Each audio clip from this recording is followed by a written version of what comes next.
Today we are starting a new unit of organic chemistry, the study of carbon and carbon compounds. There are significantly more organic than inorganic compounds, and yet only 4 elements make up majority of them.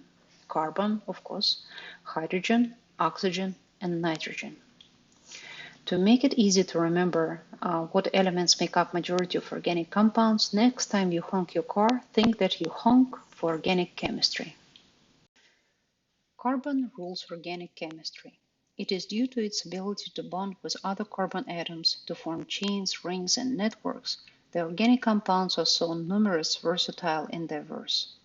Here is the Bohr's model of an atom of carbon in the ground state. Now, let's draw its electron configuration in the orbital boxes over here. 2 electrons on the first energy level and 4 valence electrons. And if we draw a Lewis dot structure of unbound carbon, it will look like this. However, when carbon forms chemical bonds with other atoms, it has ability to unpair electrons from the 2s orbital, throwing one of them onto the free 2p orbital. Let's redraw the Lewis dot structure of that carbon.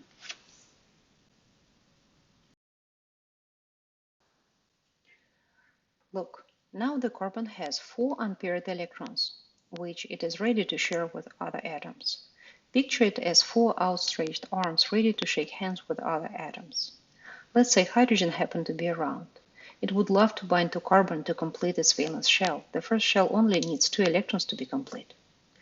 This hydrogen is all set, but our carbon still has 3 more arms, 3 more electrons to share. Other hydrogens will be ready to oblige. Binding to carbon gives them stability as they complete their valence shell. Carbon gains stability as well, since sharing the electrons allows it to have a full octet on its valence shell. Talking about a win-win situation. And ta-da! You are looking at the simplest organic compound, methane. But now you know that a pair of shared electrons can be replaced with a dash, which is very useful when you draw a structure of organic compound. Dashes are less confusing, but please remember that every dash represents a pair of shared electrons. Now, it is time to learn about different groups of organic compounds. The first big group that we will be talking about will be hydrocarbons, organic compounds that contain only 2 elements, hydrogen and carbon, hence the name hydrocarbons. There are 3 major groups of hydrocarbons, alkanes, alkenes, and alkynes. Alkanes are saturated compounds.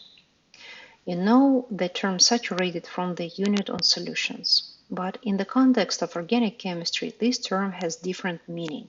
The organic compound is called saturated when it has only single carbon-to-carbon bonds. Alkenes and alkynes are unsaturated compounds, which in the context of organic chemistry means that the compounds contain double or triple carbon-to-carbon bonds in its structure. It will be more clear when we see specific examples. Alkanes is the group of hydrocarbons that contains only single bonds in their structure, the property for which we call them saturated hydrocarbons. Here are a couple examples, methane and ethane. Look at the carbons in these molecules. Each carbon forms 4 covalent bonds with atoms around it. If you ever see a formula of organic compound where carbon has 5 bonds or 6 bonds, or in fact any number above or below 4, it is an incorrect formula. Number of hydrogen atoms present in the alkane depends on the number of carbons linked together in the molecule. So all alkanes obey the general formula where the number of carbons will define the number of hydrogen atoms. Here is methane, 1 carbon, 1 times 2 plus 2 equals 4 hydrogens. Ethane, 2 carbons, 2 times 2 plus 2 equals 6 hydrogens, and so on. The name of hydrocarbon contains information about the number of carbon present in it. Pull out your reference tables and find the table of organic prefixes, the table P. Let's look. Meth means 1, and the ending "ane" informs us that it is alkane with 1 carbon in it. Eth means 2, and the ending "ane" informs us that it is alkane we are talking about. Let's figure out the formula of the alkane with 3 carbons. Well, 3 carbons, propane, 3 carbons. Let's calculate the number of hydrogens. 3 times 2 plus 2 equals 8. Propane will have the formula C3H8.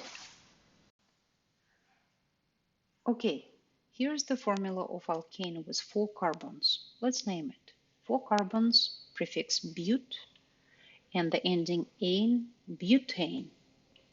And if we have 5 carbons, they've got to be 12 hydrogens, and the name of this compound would be pentane.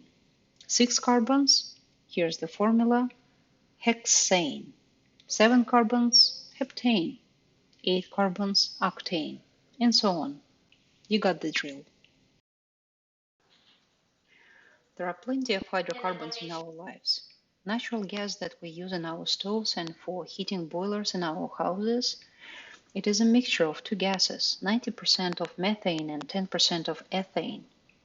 Some of you buy propane tanks for the barbecue, and inside of the propane tank is propane. Some of you might remember these kind of lighters. Inside of them you can see liquid butane, C4H10. Gasoline is a homogeneous mixture of small, relatively lightweight hydrocarbons with 4 to 12 carbons per molecule. Wax is made out of big and bulky molecules of hydrocarbons that have over 20 carbons in them. Small and light molecules such as methane, ethane, propane, if they don't have strong intermolecular attraction, are likely to be gases at room temperature. As the molecules are getting bigger and heavier, they will need more energy to be a gas. So butane, pentane, hexane, and so on tend to be liquids at room temperature. And larger molecules, such as we find in wax and asphalt, at room temperature will be solids. Let's see what kind of compound we have here. 1, 2, 3, 4, 5 carbons, 12 hydrogens. It's a pentane. This representation is the structural formula of a pentane. And here is the molecular formula of the pentane. Often enough, for faster note-taking and to save us space on a page, we might see the formula of pentane written in this condensed form, or even shorter than that, like this. You should be equally comfortable with all of these ways to represent organic formulas, which comes with practice. Please remember that although we might write the formula in this condensed form, we still must understand and remember that carbons connected to carbons directly, not through the hydrogen. And here's some couple of practice problems. Find the butane. Well, prefix but means 4. I'm looking for a formula with 4 carbons. Here it is. Which formula represents a hydrocarbon? The one that contains only hydrogen and carbon.